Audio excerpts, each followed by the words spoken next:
Oleh sebab itu maka kebaikan-kebaikan harta ini kita syukuri kepada Allah Subhanahu wa taala. Makanya kalau punya uang, jangan semua uang dibawa pulang ke rumah.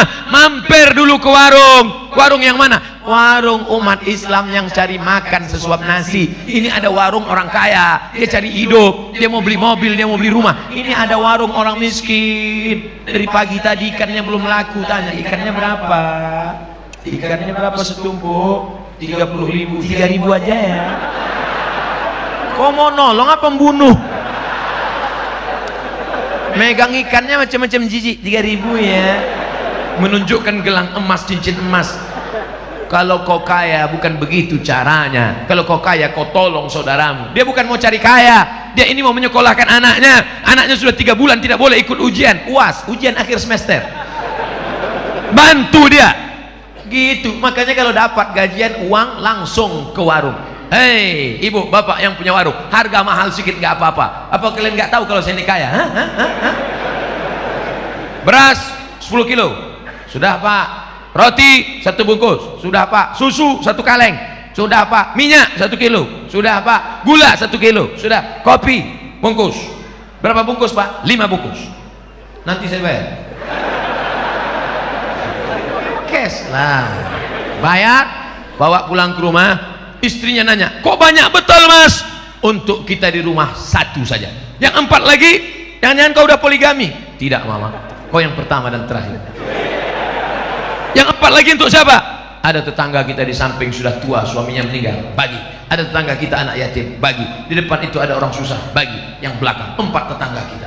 Yang beli bapak, yang ngantar ibu. Jangan bapak yang ngantar. Nanti bapak yang ngantar ke anak yatim, rupanya emaknya cantik. Masalah. Ustadz Somad, ada yang ngadu dari Bontang. Sejak Ustadz pulang ceramah kemarin, suami saya rajin sedekah. Sebulan sampai 3 kali ke rumah janda muda. Gara-gara Ustadz Somad ini, saya juga yang salah. Akhirnya semua emak-emak muda unjuk rasa, jangan ceramah ke Bontang. Ustadz Somad jangan turun ke Bontang. Akhirnya saya pun dideportasi dari Bontang. Na'udzubillah. Oleh sebab itu semua mesti yang kita ambil ini yang baik-baiknya saja insyaallah. Amin. Ustadz dari tadi ngeliat ke sana tuh ngeliat apa? Ngeliat jam. Tadi saya ceramah jam 13.23. Sekarang jam 14.12. Saya ada waktu 10 menit lagi. Cepat betul waktu berlalu di Bontang. Saya harus ceramah 60 menit, tapi kalau surat pertanyaannya sudah ada, saya akan jawab. Biasanya saya ceramah di mana-mana sesuai 1 botol 600 ml. Hari ini ada teh kotak, ada air minum, ada bungkus. Nampaknya sampai azan asar ini. Kata yang lapar, cepatlah Pak Ustaz. Udah melilit nih Pak Ustaz. Kenapa nggak niat puasa aja tadi? Ustadz Somad, masyarakat Bontang bil khusus komplek perumahan Bada LNG luar biasa. Jam 8 tadi mereka sudah datang di sini Pak Ustaz. Jam 7. Kenapa cepat betul datang? Salah jadwal.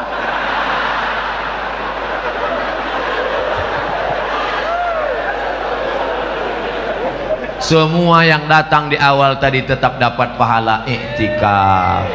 Astaghfirullah Rabbal baraya, astaghfirullah minal khataya, astaghfirullah Rabbal baraya, astaghfirullah minal khataya.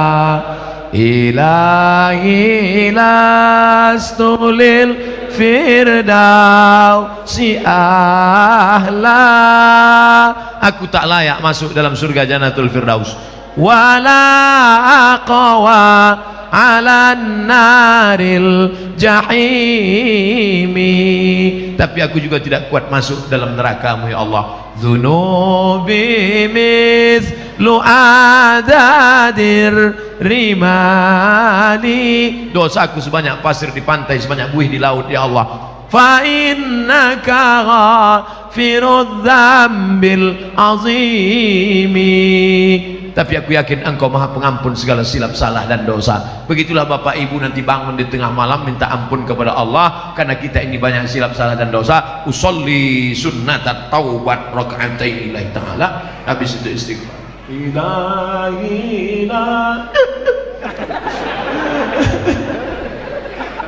Bininya pun bangun. Abang nangis kenapa? Banyak dosaku Adinda. Dosa apa? Kita gak pernah pacaran sama yang lain.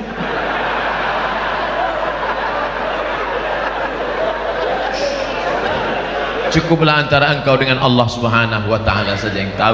Tak perlu kau ceritakan. Ini diceritakan pula di internet, di Facebook, di Twitter, di BBM, di WhatsApp. Akhirnya hanya menjadi keramaian. Cukup antara kita dengan Allah saja. Maka menangis di hadapan tahajud. Kalau ada undangan iktikaf bersama di komplek LNG Badak, maka datang malam-malam Ustadz Arifin Ilham, Ustadz Agim, Kiai Haji Fulan. Karena saya dengar di sini setiap bulan ada Ustadz nasional.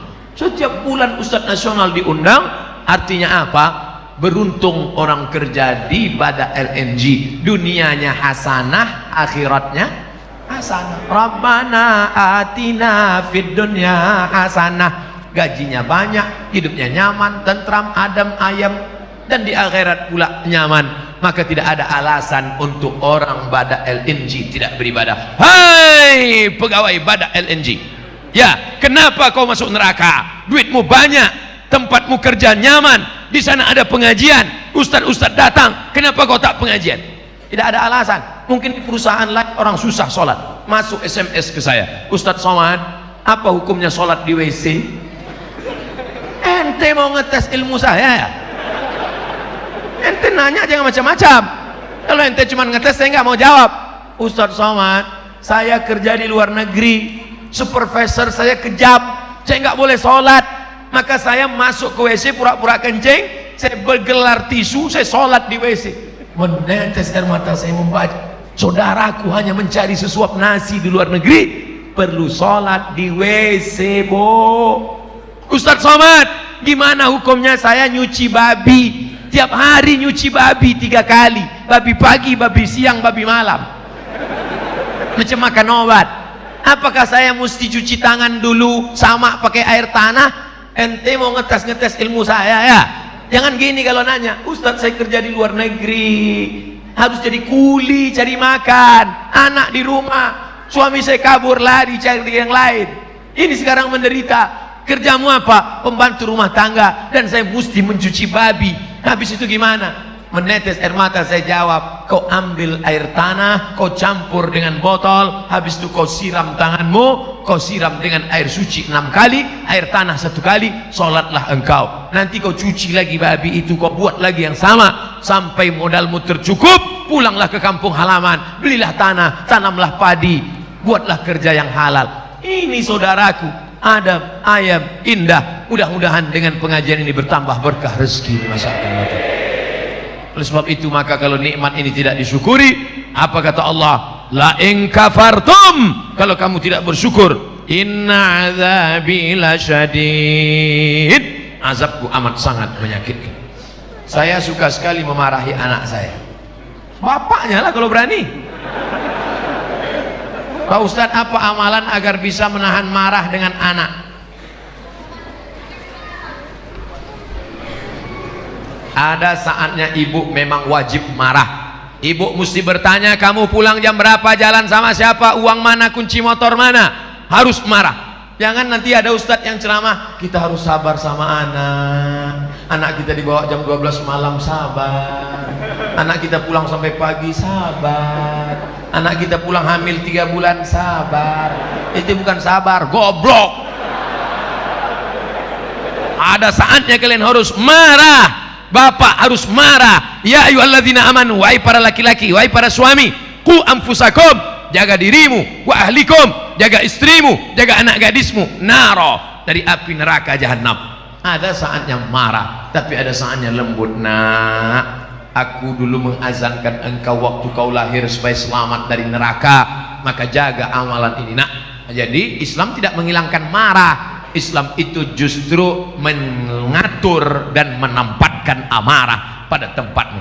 Emangnya Nabi itu tak pernah marah? Nabi marah. La yantayanna, mereka yang sholat di rumah, mereka yang nggak sholat berjamaah, berhenti, jangan ulang lagi. Kalau tetap mereka sholat sendiri-sendiri di kantor, di kamar, di rumah, la uharriqanna alaihim buyutahum, akan kubakar rumah mereka. Lihat, Nabi yang ngomong, kubakar rumah mereka. Kira-kira mungkin nggak ngomong gitu lembut, kubakar rumah mereka, nanti kubakar ya. Emang bakar ayam? Jadi kalau saya nampak bersuara keras menggelegar, saya bukan marah, saya sedang ingin umat ini sadar tentang hukum-hukum Allah. Shalli ala Nabi.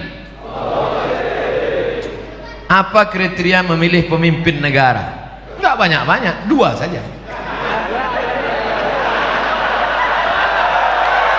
1, ayat Al-Quran, innallaha ya'murukum an tu'addul amanat, amanah. Yang kedua, wa idza hakamtum bainan nas an tahkumu bil adl, hendaklah dia adil. Tolong video saya jangan dipotong, jangan seret-seret saya ke politik. Saya bukan orang politik. Saya mau ditawari jabatan apapun saya tak mau. Ustadz mau jadi duta, tidak mau. Mau jadi menteri, tidak mau. Ustadz mau jadi sekretaris, tidak mau. Ustadz mau jadi apa sebetulnya? Wapres saja aku tak mau.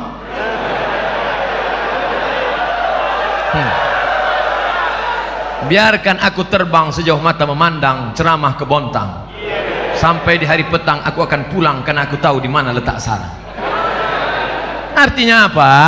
Biarkan Ustadz Somad jadi ustadz saja, supaya mulut dia lantang bicara sesuka hati dan mengikut kehendak Allah. Sifat pemimpin itu kata Allah, wa idza hakamtum innallaha ya'murukum an tu'addul amanat, amanah.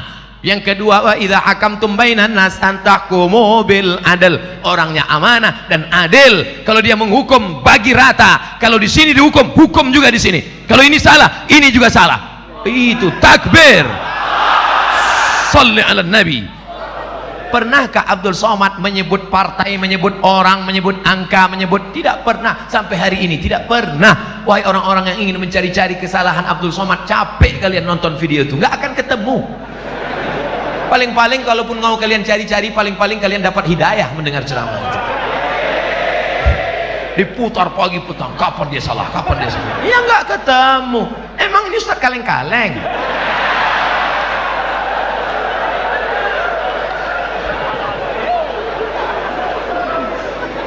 Kak Ustadz, tolong jelaskan bagaimana cara hijrah yang sesungguhnya. Hijrah itu mudah aja, ambil bawa pakaian, pindah.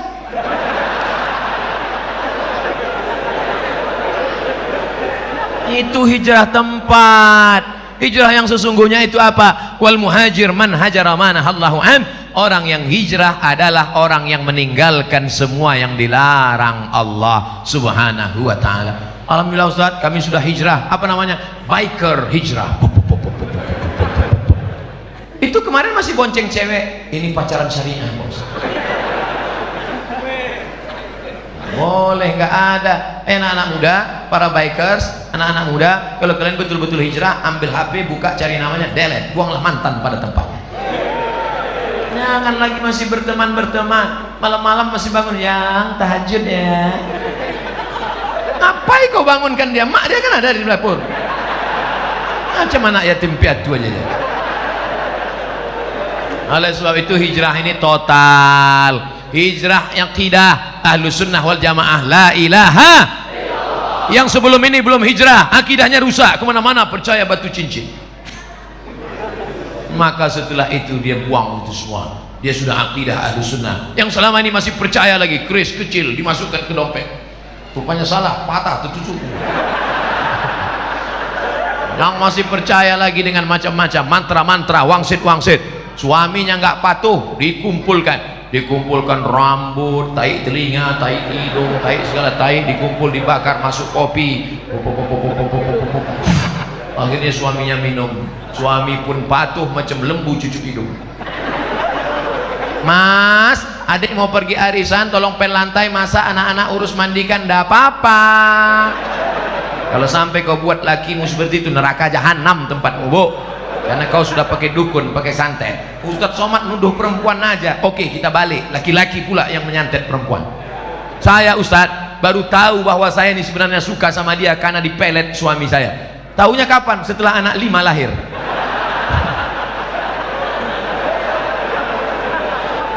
Gara-gara siapa? Kalian juga yang salah. 5 tahun yang lalu ketika dia datang mau meminang baik-baik, Adinda nikah sama abang ya. Apa? Jelek miskin? Twih. Akhirnya air ludahmu diambil, dibawanya ke dukun, dijampi-jampi, kau pun siang malam terbayang-bayang, makan tak kenyang, tidur tak lengah. Siang malam jadi kenangan, mau makan mie ayam nampak wajahnya terbayang.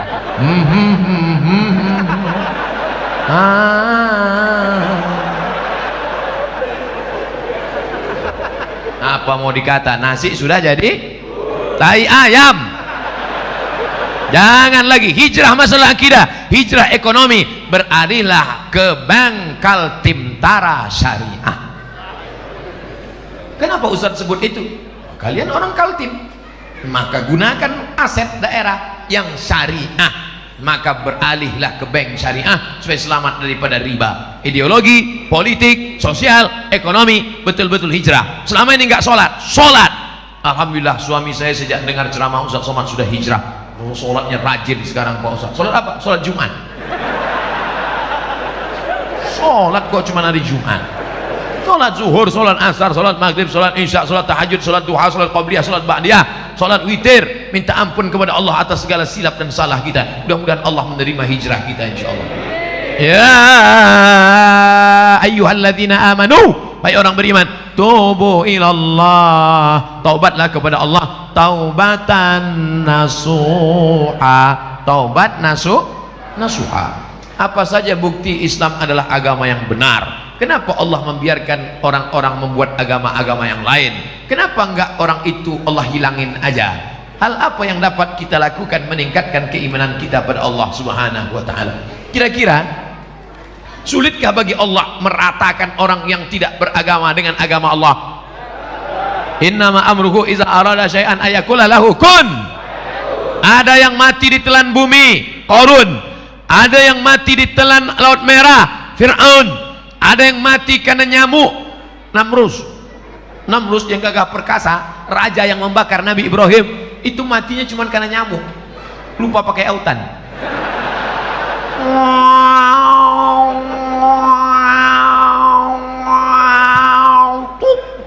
Mati. Bukan sulit bagi Allah untuk mematikan. Fir'aun yang gagah perkasa membangun piramid, matinya di mana? Matinya cuma tersedak di Laut Merah. Mati.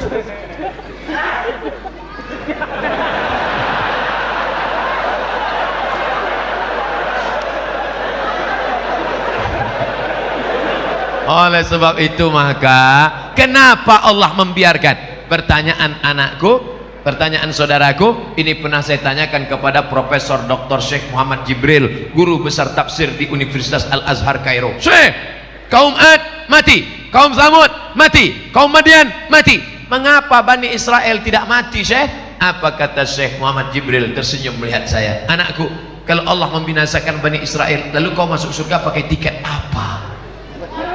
Kalau Allah menghancurkan Bani Israel di Palestina, lalu kau masuk surga pakai tiket apa? Ini Allah biarkan supaya dia menjadi jihad kita. Orang Melayu masih ada yang belum Islam. Supaya apa? Supaya Abdul Somad masuk ke hutan membawa bantuan setiap bulan Februari, setiap bulan Agustus, membuat sekolah tahfiz. Untuk apa? Supaya negeri itu menjadi negeri Islami dan kita berperan dalam dakwah. Abdul Somad di Masjid Al-Kausar ini bukan dakwah, karena ini orang baik semua. Yang dakwah itu kemana? Berdakwah kepada orang yang belum mengenal Allah, berdakwah kepada orang yang belum bersyahadat, ajak mereka ke jalan Allah, dari jalan setan ke jalan Allah, dari jalan yang tidak diridhai Allah, dari jalan maksiat ke jalan taat. Itulah dakwah. Jadi kenapa Allah biarkan? Supaya kita mendapatkan pahala dakwah jihad fi sabilillah. Mana adrenalin dakwahmu? Mana semangat dakwahmu? Bangkitkan. Teman-teman yang belum hijrah, ajak dia hijrah. Tetangga yang belum sholat, ajak dia, ketuk pintunya. Assalamualaikum. Waalaikumsalam. Bapak belum sholat? Terserah saya, mau sholat mau nggak, apa urusan kamu? Pak, jangan kasar gitulah Pak. Pergi sana. Besok datang lagi, Pak. Ayo ke masjid. Jangan aja ke masjid. Kau belum lahir, aku udah lahir. Hari ketiga datang lagi, Pak. Ayo ke masjid. Jangan ajak saya. Nanti Bapak kalau mati kami campakkan ke sungai ya. Nah, Bapak ke masjid apa enggak? Nah, iyalah. Nah, 3 hari aja kena. Saya waktu kecil belum pernah diakikahkan. Akikah itu hari ke-7. Nggak ada duit hari ke-7, hari ke-14. Hari ke-14 nggak mampu, hari 21. 21 nggak mampu, nggak usah tengok kalender. Setahun, 2 tahun, 5 tahun, 6 tahun, 7 tahun, 8 tahun. Sekarang umur Bapak berapa? 40 tahun. Belum akikah? Belum. Pulang dari sini beli kambing, masak, saya datang makan semua. Tapi akikah saja, jangan cukur rambut, jangan ganti nama baru, jangan minta ayun pakai marhaban. Marhaba ayyanun, disangka yang diayun cucunya, bapaknya. Akikah saja silakan. Boleh akikah setelah dewasa, boleh. Baca buku 37 masalah populer ditulis oleh Abdul Somad LCMA. Apakah lebih utama mengakikahkan diri saya sendiri atau berkurban? Al-kurban lebih utama, karena akikahmu tanggung jawab bapakmu, bukan tanggung jawab dirimu, dan hukum akikah itu sunat muakkad, tidak wajib. Duitmu berapa? 2,5 juta, kurban saja. Duitmu berapa? 5 juta, 2,5 juta untuk kurban, 2,5 juta untuk akikah. Jangan hitung-hitung sama Allah. Nanti Allah hitung-hitung gak sama ente. Jangan diskon-diskon sama Allah. Nanti di diskon Allah napas ente setengah. Apa judul lagunya? Setengah napasku pergi. TBC, asma. Pak Ustadz, maaf, masa lalu saya sangat buruk. Kelihatan dari tulisannya.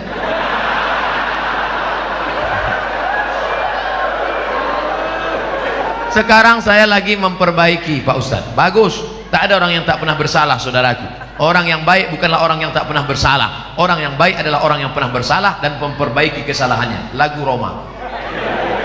Tapi terkadang masih kepikiran masa lalu dan membuat niat baik ngedown. Nah, bagaimana cara agar kita tidak berpikir ke masa lalu? Jangan terlampau melihat spion ke belakang sampai kau lupa ada harimau di depan.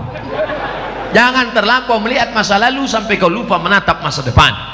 Kalau perlu kau buang spionnya, campakkan, nengok ke depan aja.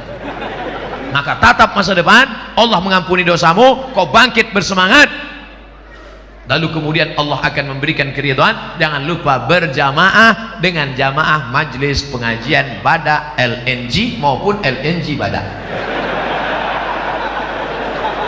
Jangan sendirian, jangan pernah sendirian. Kenapa? Karena serigala hanya akan menerkam kambing yang sendirian, memisahkan diri dari jamaah. Kalau engkau berjamaah, insya Allah, maka jaga jamaah ini agar tetap istiqomah. Amin.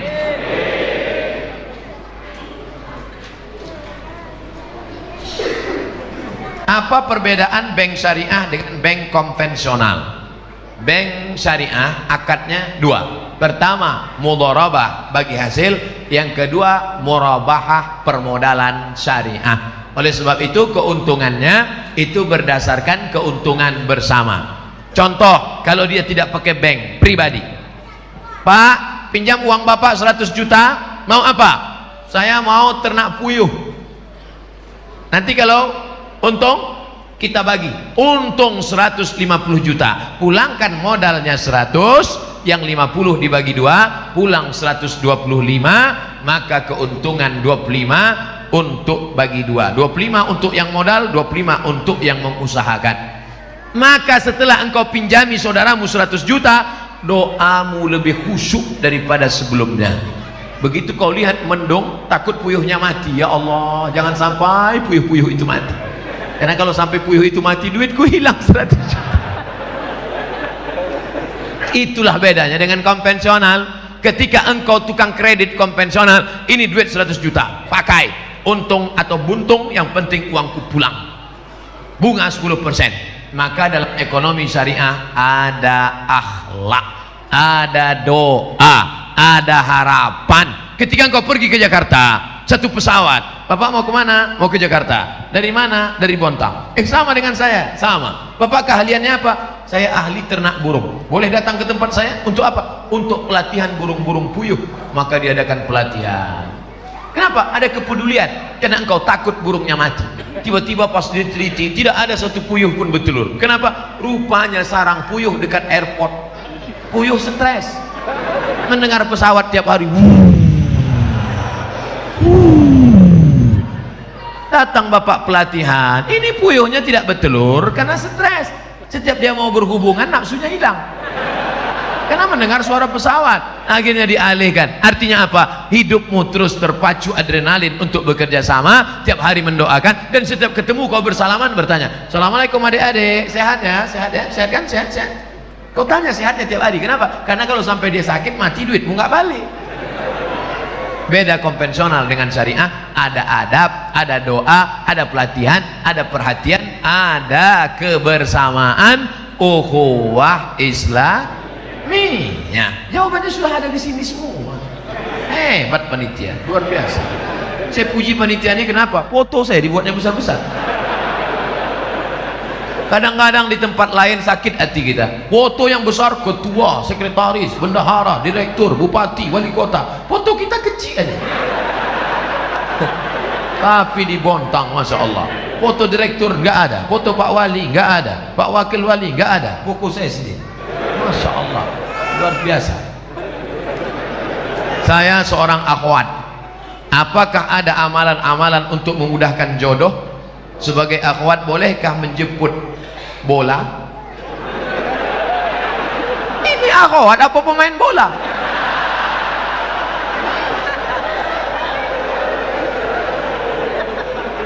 Maksud dia, boleh nggak menawarkan diri pada orang soleh? Saya tidak menjawab, saya cerita, bapak ibu jawab. Ketika Nabi sedang tausiah, tiba-tiba tegak seorang perempuan. Apa kata perempuan itu? Inni wahabtu laka nafsi, I give myself for you. Sekarang saya tanya, bolehkah menawarkan diri untuk orang soleh? Lihat cerdasnya jamaah. Kita cukup sebutkan dalil, dia sudah. Maka kata ulama, boleh menawarkan diri pada orang yang soleh dengan syarat dia tidak mengumbar itu kepada orang lain sehingga menyebabkan malu. Dalil kedua, istri Nabi Khadijah, dia pakai ekonomi syariah. Khadijah punya barang yang membawakan barang dagangan itu seorang pemuda ganteng bernama Muhammad sallallahu alaihi. Setiap barang dibawa laku keras. Akhirnya Khadijah nanya, ini yang selalu laku keras mana orangnya? Itu dia.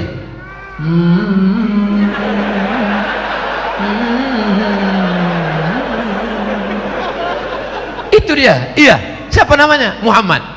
Yang ganteng itu. Iya. Maka kata Khadijah, diutuslah seorang laki-laki, coba tanya dia, mau nggak dia nikah sama saya? Ditanyalah, hai Muhammad sallallahu alaihi wasallam, ya, itu tuan yang punya barang-barang kita selalu kita bawa, dia mau sama kamu. Itu dalil boleh perempuan menawarkan, tapi melalui wali. Wahai adikku akhwat, engkau punya wali 6, ayah, datuk, kakek, abang, adik, abang ayah, adik ayah, pakcik.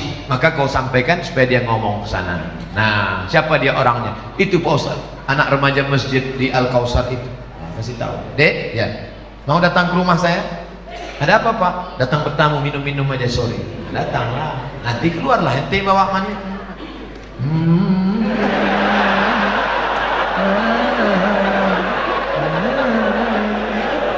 Lalu kau pun minumlah, tengoklah dia. Setelah itu barulah tanya, dek, ya, tadi waktu di rumah tadi ada minum teh kan? Iya. Gimana nampak yang bawa teh tadi? Saya nggak ngelihat Pak. Kenapa tak kau tengok? Besok pagi bisa kau datang? Bisa Pak. Besok datang, tengok jelas-jelas ya. Aku ngundang kau tujuannya mau nengok keponakanku itu. Bodoh kali kau.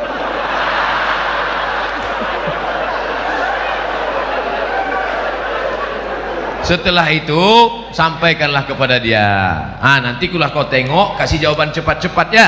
Ya, kalau padi katakan padi, jangan sampai tetampi-tampi. Kalau jadi katakan jadi, jangan sampai tenanti-nanti. Itu gimana? Bisa Pak, selama ini saya memang udah nengok dia, tapi dari jauh nampak saya cantik. begitu dekat tak jadilah Pak.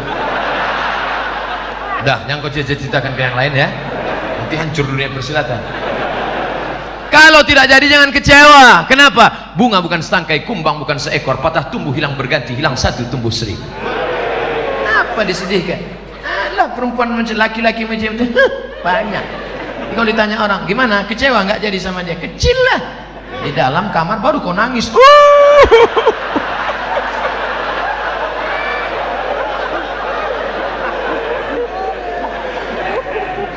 Ini sudah ditetapkan Allah, ini takdir sudah tertulis di Lauhil Mahfuz bahwa teh kotak ini punya Abdul Somad, bahwa minuman ini punya Abdul Somad. Ini takdir.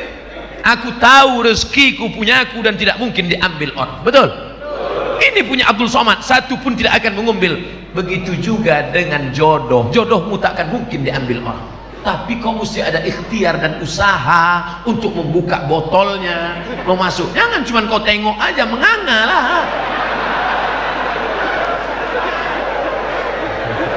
Harus ada usaha. Jangan nanti ditanya gimana dek, saya serahkan sama Allah aja. Kalau memang jodoh nggak akan kemana, takkan lari gunung dikejar.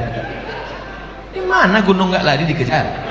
Oleh sebab itu ada ikhtiar. Itulah Ahlus Sunnah wal Jamaah. Harus ada usaha. Mudah-mudahan yang gadis